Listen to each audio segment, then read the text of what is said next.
하나님의 사랑하심을 입는 성도 여러분, 한 주간도 평안하셨는지요? 요한복음 14장 27절에서 주님은 제자들에게 말씀하시기를 내가 너희에게 평안을 끼치노니 곧 나의 평안을 너희에게 주노라 하셨습니다. 여기 끼치다는 말의 원어의 뜻을 해석해보면 바로 다음 말에 나오는 너희에게 준다 하는 그 준다, 보낸다, 입힌다, 있게 한다 하는 그런 뜻의 말씀입니다. 예수 우리 주님은 죄와 그 저주 아래 고통하고 신음하는 사람들에게 평안을 주시려고 오셨습니다. 죄를 벗게 하시고 저주의 굴레를 벗겨 주시어 평안을 입혀 주려 오신 분이 우리 구주 예수님이십니다. 우리는 삶의 평안에 있기를 원하고 평안한 삶을 갖고자 많이 힘쓰고 애쓰며 노력하고 있습니다. 그러나 사람의 삶은 수고와 슬픔 밖에는 말할 것이 없습니다. 인생의 모든 순간순간들에 그것들을 다 추억해서 모집해 보면서 이제 내놓아 보면 자랑할 것은 수고와 슬픔뿐이다라고 시편에서 말씀한 것처럼 수고와 슬픔뿐인 인생의 평안과 소망과 기쁨을 갖기 위해서 필요한 것이 있습니다. 우리가 이 세상을 살아가면서 평안을 누리고 소망을 누리고 기쁨을 누리기 위해서 필요한 것이 있다면 그것은 무엇일까요? 우리는 우리의 삶을 어떻게 살아야지만이 이 거친 광야 인생길을 살아가면서 평안이 있는 삶을 살아갈 수 있을까요? 이스라엘을 사사들이 다스리던 시대 중에 가나안 왕 야빈으로 인해서 이스라엘이 큰 고통을 받던 그런 시대가 있었습니다. 이 시기는 장장 20년이라는 긴 세월이었습니다. 20년이라는 긴 세월 동안 가나안 야빈 왕에게 이스라엘은 심한 학대를 받고 살았습니다. 가나안 왕 야빈에게는 철병거 900대가 있어서 철로 된 무기 하나 없는 이스라엘은 도저히 야긴의 손을 벗어날 수가 없었습니다. 이스라엘이 가진 어떤 수단과 노력으로도 가나안 왕 야빈의 학대에서 벗어날 수가 없었습니다. 가나안 왕 야빈이 이스라엘 심히 학대하게 된 까닭은 무엇 때문일까요? 이스라엘은 왜 장장 20년이나 하솔 왕 야빈에게 심한 학대를 받아야만 했을까요? 세상사를 연구하는 사람들이나 세속적인 지혜를 구하는 사람들은 한결같이 가나안 왕 야빈은 군대가 강했고 이스라엘은 군대가 없었기 때문이라고 말할 것입니다. 철로 된 무기 하나 없는 이스라엘이 철병거 900대를 갖춘 강력한 군대를 거느린 하솔 왕 야빈을 상대할 힘이 없었기 때문이라고 생각할 것입니다. 여러분의 생각은 어떠신가요? 가나안 왕 야빈에게는 철병거가 900대가 있습니다. 오늘날로 말하면 탱크가 900대입니다. 그런데 이스라엘 사람들에게는 쇠로 된 칼, 창은커녕 낫도 없습니다. 이스라엘 사람들에게는 쇠로 된 괭이도 없어요. 아무것도 없어요. 이런 이스라엘이 그 가나안 왕 야빈이 심히 학대를 할 때 그 손에서 벗어나지 못한 까닭은 도대체 무엇 때문이었을까요? 하솔의 통치자 야빈이 어느 날 병들어 죽을 수도 있었을 텐데 그는 20년 동안 건강했습니다. 하솔 땅에서 반란이 일어날 수도 있었는데 반란도 없었습니다. 야빈에게는 강력한 군대가 있었지만 실상 그의 군대 중 가장 강력한 부대인 철병거 부대는 지휘권이 야빈에게 있는 것이 아니라 다른 사람 군대장관 누구에게 있었을까요? 시스라에게 있었습니다. 가나안 왕 야빈은 철병거 부대를 지휘할 실제적인 군사권을 갖지 못한 그런 왕이었습니다. 그런데 이 나라가 20년이나 한결같이 이스라엘을 학대하며 당성할 수 있었던 까닭은 무엇이었을까요? 사사기 4장 1절에 보면 그 원인이 밝혀져 있습니다. 가나안 왕 야빈이 20년이나 이스라엘을 심히 학대할 수 있었던 까닭은 그가 강했기 때문도 아니고 이스라엘이 약했기 때문도 아니고 이스라엘이 여호와 목전에 악을 범하였기 때문에 그렇습니다. 하나님이 주께 범죄한 이스라엘 향해서 진노하셨기에 가나안 왕 야빈은 20년이나 이스라엘을 학대할 수 있었던 것입니다. 성도 여러분, 가나안 왕 야빈이 장장 20년이나 이스라엘을 심히 학대할 수 있었던 이유를 귀담아 두시기를 부탁을 드립니다. 이스라엘이 하솔의 통치자 야빈에게 20년이나 심히 학대를 받은 이유는 그들이 힘이 없어서가 아닙니다. 용사가 없어서도 아닙니다. 왕이 없어서도 아닙니다. 야빈이 너무 강했기 때문도 아닙니다. 그의 군대가 너무 강력했기 때문도 아닙니다. 이스라엘이 여호와께 범죄하였기 때문에 그렇습니다. 그럼 지금 우리는 주 앞에 어떤 존재일까요? 지금 살아가는 것이 주님의 뜻을 따라 살아가고 있는가? 아니면 자신의 생각을 따라 살아가고 있는가 한번 생각해 보십시오. 내가 주의 뜻을 따라 살아가고 있지 않다면 나는 죄인인 것입니다. 내가 내 생각대로 내 생각에 옳은 대로 살아가고 있다면 그것은 하나님께 범죄하는 것입니다. 지금 우리가 살아가는 매 순간순간의 삶을 하나님께 영광 돌리는 삶을 살아가고자 하는가, 아니면 자기 자신을 영광스럽게 하고자 하는 삶을 살고 있는지 한번 자기 자신을 돌이켜 보시기를 바랍니다. 우리는요, 어려운 사람을 돕고 가난한 사람을 돕는 이런 일은 다 착한 일이라고 생각할 것입니다. 여러분 과연 그럴까요?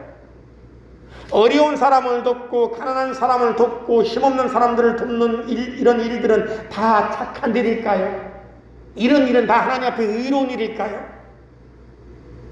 안타깝게도 성경은 그렇게 말씀하지 않습니다. 우리는 어려운 사람을 돕는 구제 일을 하면서도 하나님께 범죄할 수 있습니다. 어떤 부자가 가난한 사람들을 돕고 싶은 마음이 생겼습니다. 어려운 사람들을 돕고 싶은 그런 생각이 들었습니다. 그래서 거리에 나갔습니다. 나팔을 불었습니다. 여러분, 내가 지금부터 가난한 사람을 돕기를 원합니다. 내가 지금부터 힘이 없는 사람들을 돕고 싶습니다. 누구든지 도움이 필요한 사람은 오십시오라고 거리에 나가서 사거리에 나가서 나팔을 불면서 자기를 드러내려 한다면 이것은 하나님을 범죄하는 것이 되는 겁니다. 기도할 때도 마찬가지입니다. 여러분, 하나님은 구하지 아니하는 것 때문에 우리에게 주시지 않는다고 그랬잖아요. 기도하지 않는 이 죄에서 벗어나게 해달라고, 내가 죄를 짓지 않게 해달라고 사무엘은 이야기했습니다. 기도하지 않는 것이고 죄라는 것입니다. 그런데 기도하는 것도, 기도하는 가운데서도 하나님께 죄를 지을 수가 있어요. 한번 가만히 생각해 보십시오. 내가 기도하는 것은 하나님이 받으실 만한 기도인가? 내가 기도할 때 하나님은 나를 의롭다고 여겨주실 것인가? 아니면 내가 기도할 때 하나님은 나의 기도를 거부하고 거절하고 나를 의롭지 못한 사람이라고 말씀하실까? 기준이 뭘까요, 여러분? 기도할 때 사람들이 많은 곳에서 기도하고 싶어져요. 내가 많은 사람 앞에서 기도하고 싶어져요. 자꾸 내가 기도할 때 많은 사람들이 아멘하는 소리를 듣고 싶어져요. 내가 기도할 때, 내가 기도한 후에 사람들이 기도에 은혜 받았습니다는 말을 듣고 싶어져요. 누구에게 지금 누구를 대상으로 기도한 것입니까? 하나님을 향하여 기도한 것이 아니라 사람들에게 기도한 것, 사람들이 듣게 기도한 것입니다. 이것은 자기 의를 세우는 기도라고 그래요. 하나님은 어디에 계신 하나님께 기도하라고요? 은밀한 중에 계신 너희 아버지께 기도하라. 그 말씀은 하나님은 은밀한 데만 계시지 않고 천지 사방 어디에나 안 계신 곳이 없는데 왜 은밀한 중에 계신 내 아버지께 기도하라 하셨을까요? 내가 사람들에게 보여지려고, 사람들에게 인정받으려고, 사람들이 아멘 하는 소리를 들으려고 기도하지 말고 은밀한 곳에 가서 하나님 앞에 은밀하게 기도하라 그 말입니다. 그러지 아니하면 그것조차 하나님 앞에 범죄가 된다는 거예요. 금식할 때 바리새인들은 어떻게 기도했어요? 자기 얼굴을 슬프게 만들었습니다. 자기 얼굴을 험하게 보였습니다. 그러면서 내가 금식하는데 이렇게 피곤하게 내가 이렇게 정말 힘써서 기도한다라고 사람들에게 인정받고 싶어 했어요. 하나님은 그 금식은 받지 않으신다는 것입니다. 사람에게 보여지고 싶고 인정받고 싶어 한다면 그는 하나님 앞에 금식하는 것이 아니라 자기 자신을 자랑하는 사람에 불과합니다. 하나님 앞에 의로운 기도는 은밀하게 하는 기도입니다. 오직 하나님 앞에만 드리는 기도입니다. 구제도 남들이 알아주지 않고 인정해 주지 않고 칭찬해 주지 않아도 오른손이 한 것을 왼손이 모르게 은밀하게 하는 이것이 바로 하나님이 받으시는 구제입니다. 우리들이 우리를 지으신 하나님을 위해 살지 않고 하나님의 영광을 위하여 살지 않는다면 우리는 그 어떤 선한 일을 하고 그 어떤 경건을 이루어도 우리를 지으신 하나님의 뜻을 어기는 죄가 되는 것입니다. 이사야서 43장 21절 말씀에 보면 내가 이 백성을 지었나니 왜 지었답니까? 나의 찬송을 부르게 하려고 지으셨대요. 우리가 우리를 지으신 하나님을 찬송하지 않고 자기를 높인다는 것은 진정 하나님 앞에 무서운 죄가 되는 것입니다. 하나님은 죄인을 불쌍히 여기시되 죄는 미워하십니다. 그래서 죄인이 죄를 깨닫고 돌이켜 회개하고 구원받기를 원하십니다. 하나님은 주 앞에 범죄한 자를 결코 상관치 아니하시는 분이 아니십니다. 하나님은 반드시 심판을 행하십니다. 죄인을 향하여도 무서운 진노를 쏟으시는 분이십니다. 이스라엘이 가나안 왕 야빈에게 20년이란 긴 세월 동안 심한 학대를 받은 이유는 하나님 앞에 범죄하였기 때문입니다. 오직 이것 한 가지 때문에 이스라엘은 20년이나 학대를 받게 되었습니다. 지금 우리는 주 앞에 구해할 것이 있습니다. 여러분, 우리가 지금 주 앞에 구해낼 것이 무엇일까요? 주를 두려워하는 마음입니다. 주 앞에 떨리는 마음으로 자기를 살펴서 내가 무엇을 해야 하는지, 내가 정말 하나님의 뜻을 이루고 있는지 늘 살펴볼 수 있는 지혜를 구해야 되는 것입니다. 우리가 무엇을 하든지 다 하나님께 영광을 돌리게 하는 삶을 살고자 하는 그러한 마음이 우리에게 있고 이것이 우리의 기도가 되어야만 됩니다. 오늘 우리가 읽은 말씀은 가나안 왕 야빈에게 20년이나 심한 학대를 받던 이스라엘을 하나님이 누구를 통해서 구원하셨다고요? 드보라와 바락이라는 사람을 통해서 구원해내셨을 때 그것을 노래한 이야기입니다. 여러분, 이것이 얼마나 놀라운 말씀인지 감이 오십니까? 20년이나 하솔 땅을 통치하는 가나안 왕 야빈에게 심한 학대를 받던 이스라엘을 하나님이 구원하실 때 드보라라는 여선지자와 바락이라는 이 사람을 통해서 구원해내셨습니다. 이것이 정말 놀라운 말씀입니다. 이스라엘이 가나안 왕 야빈의 소손에서 벗어나고 그의 굴레를 이제 그의 군대 장관 시스라와 철병거 900대를 한날에 이 격파하게 되었는데 그 격파한 것은 이스라엘의 유명한 용사로 인한 것이 아닙니다. 이스라엘의 강한 지파 유대나 에브라임 지파로 이룬 것도 아닙니다. 이스라엘 12지파 가운데 하나님이 쓰신 지파가 어느 지파일까요? 스불론과 납달리 지파입니다. 여기 스불론과 납달리 지파는 갈릴리 지역에 자리했던 지파인데 이스라엘 12지파 중 가장 먼저 망한, 그래서 지금도 그 흔적을 찾아보기가 어려운 지파들 중에 속한 지파들입니다. 가나안 왕 야빈이 이스라엘 심히 학대할 때 그 심한 학대 속에서 이스라엘이 벗어날 수 있게 된 것은 이스라엘 사람의 숫자에 들지 못하는, 이스라엘 사람들이 그 집에 몇 명이 있느냐, 식구가 몇 명이라고 셀 때 그 식구에 포함하지 않는 사람들이 있어요. 분명히 그 집안에 있는데 어떤 사람들을 포함하지 않을까요? 여자를 포함하지 않습니다. 사람으로 치지도 않는 거예요. 그런데 하나님은 이 사람으로 치지도 않는 드보라라는 여선지자를 통해서 이스라엘을 구원해내셨습니다. 또 여선지자 드보라와 함께한 바락이라는 사람을 이렇게 사사기 4장에서 살펴보면 어떤 사람이냐면 적을 향해서 나가 싸울 만한 용기도 없는 사람이에요. 드보라가 당신 나가서 싸우라니까 당신이 나와 함께 하지 않으면 내가 나갈 수 없습니다. 나 결단코 나가지 않겠습니다라고 적과 싸울 만한 용기조차 갖지 못하는 사람이에요. 여자인 드보라의 후광이나 없고 그 후광을 통해서 싸우려 했던 사람이 바락입니다. 여러분, 이스라엘의 구원은 사람에게서 난 것이 아닙니다. 사람으로 말미암은 것도 아닙니다. 하나님이 이루신 것입니다. 오직 하나님에게서 난 것입니다.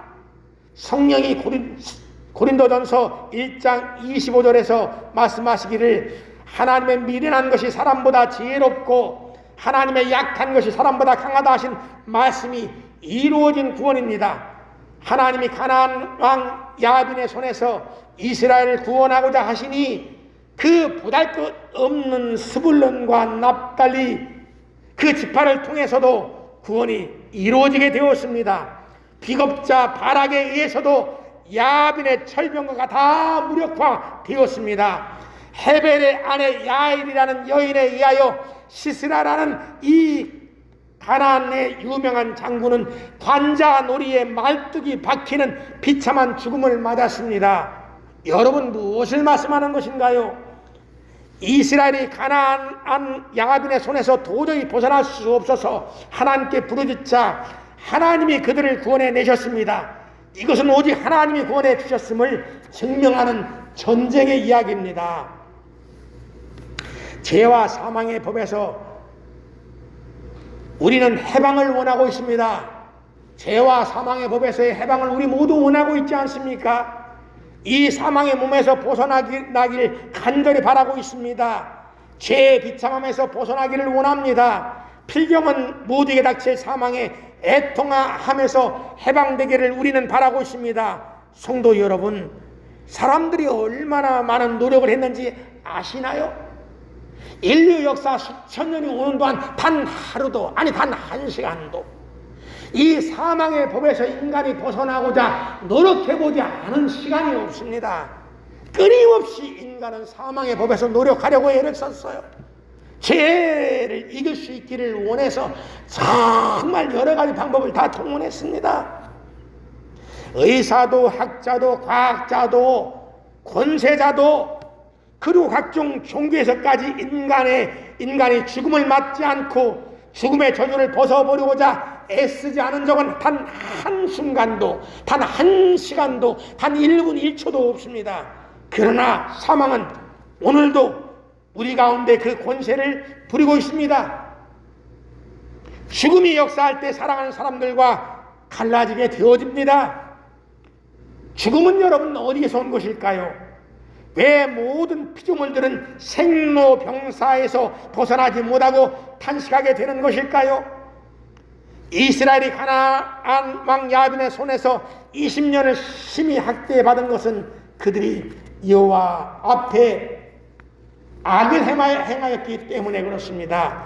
우리가 우리 육체와 영혼에 그 침을 깊이 박아놓고 권세를 부리는 죽음을 이제 맞게 된 것도 하나님 앞에 범죄하였기 때문에 그렇습니다. 아담의 범죄에 참여한 자가 되었고 자기 자신이 하나님의 영광을 구하지 않고 자기 의를 세우려고 하는 그것 때문에 죽음에 이르게 되는 것입니다.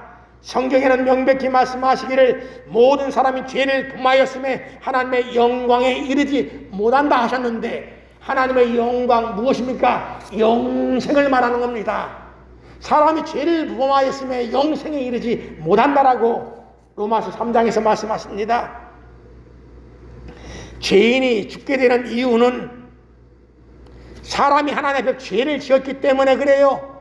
죄의 삭은 무엇이라고요? 사망이라고 하나님이 선고하셨습니다. 그래서 하나님이 정하신 이 한 번 죽게 되어지는 이 심판을 피할 수가 없는 것입니다.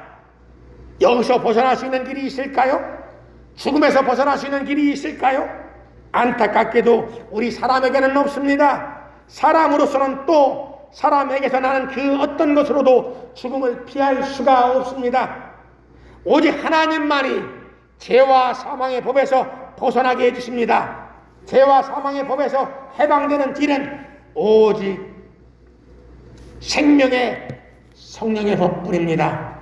곧 성령으로 잉태하사 세상에 오신 생명 되신 예수, 내가 길이요 진리요 생명이라 하신 예수, 그분만이 우리의 구원의 길이요 소망이요 능력이십니다. 예수 우리 주님은 세상에 용사로 오시지 않았습니다. 큰 왕으로 오시지도 않았습니다. 우리 주님은 세리와 죄인, 곧 지금 주님이 맞아주시지 않으면, 주님이 구원을 주시지 않으면 소망조차 가질 수 없는 바로 그 죄인들의 친구가 되어 주셨습니다. 누구나 가까이 할 수 있는 가난한 모습으로 오셨습니다. 사람이 경외감을 갖고 가까이 하기를 두려워할 이로 오시지 않고 누구든지 기꺼이 가까이 할 수 있는 흠모할 만한 것이 없는 모습으로 오셨습니다. 하나님 이 악한 세상에서 우리를 건지시려고 그 아들을 보잘것없는 모양으로 세상에 보내주셨습니다. 사람들은 자기 자신을 구원해내지 못하고 십자가에 죽은 예수를 멸시합니다. 꺼려합니다. 내 자신을 구원하라고 예수를 멸시합니다. 예수를 실패자라고 낙인 찍어버렸습니다. 세상을 변화시키려고 하다가 권력 앞에 무너진 실패자요, 실패한 혁명가라고 합니다. 여러분 과연 그런 것일까요? 가나안 야빈의 손에서 이스라엘 구원해낸 사람은 여선지자 드보라와 픽업자 바라입니다. 하나님이 그들로 이스라엘을 구원케 하신 것입니다. 우리 구주가 세상에서 멸시를 받고 세상에서 거리낌을 받는 분이라 해도 그분은 하나님의 그리스도이십니다. 하나님이 기름 부셔서 우리의 구세주로 세워주신 분이십니다. 그분은 말씀하십니다. 누구든지 저를 믿는 자마다 죄와 사망의 법에서 구원해 내시는 구원자라고 하십니다. 사랑하는 성도 여러분, 지금 무거운 짐이 있고 그 짐 때문에 고통스럽습니까? 끊어지지 않는 멍에로 인해서 탄식하고 있습니까? 주 예수를 바라보십시오. 그리고 예수가 구원하실 것을 믿고 주께 엎드리십시오. 진심으로 주께 나아가고 주께 엎드려 주의 도우심을 구한다면 주님은 주를 믿는 자마다 구원을 내시는 권능의 손으로 오늘도 그 구원을 바라고 삼하는 모든 사람에게 하나님의 평안을 넉넉히 부어주실 것입니다. 예수 우리 주님은 우리에게 평안을 끼치려고 오셨지 않습니까? 예수여 내가 주의 구원받기를 원합니다라고 정말 우리가 낮은 마음으로 우리 자신을 부인하고 주님 앞에 엎드리면 주님은 우리를 기꺼이 맞아주시고 우리에게 그 권능의 손으로 구원하시는 은혜를 베풀어 주셔서 우리에게 평안이 있게 하여 주실 것입니다. 원하는 것은 오늘 이 아침에 거룩한 주의 날 하나님 앞에 예배하는 우리 모두가 우리가 구원받는 길은 오직 하나님의 구원의 은혜, 하나님이 우리를 구원하여 주시기 위하여 이 땅에 보내신 예수, 그분만이 우리의 구주심을 믿는 믿음으로 예수 앞에 나가 기도하심으로 하나님이 오늘도 여러분의 모든 무거운 멍에를 벗겨주시고 결박을 끊어주시고 여러분을 쉬게 하시는 은혜가 여러분의 삶 속에 충만한 복된 성도 되어지기를 예수님의 이름으로 축원합니다.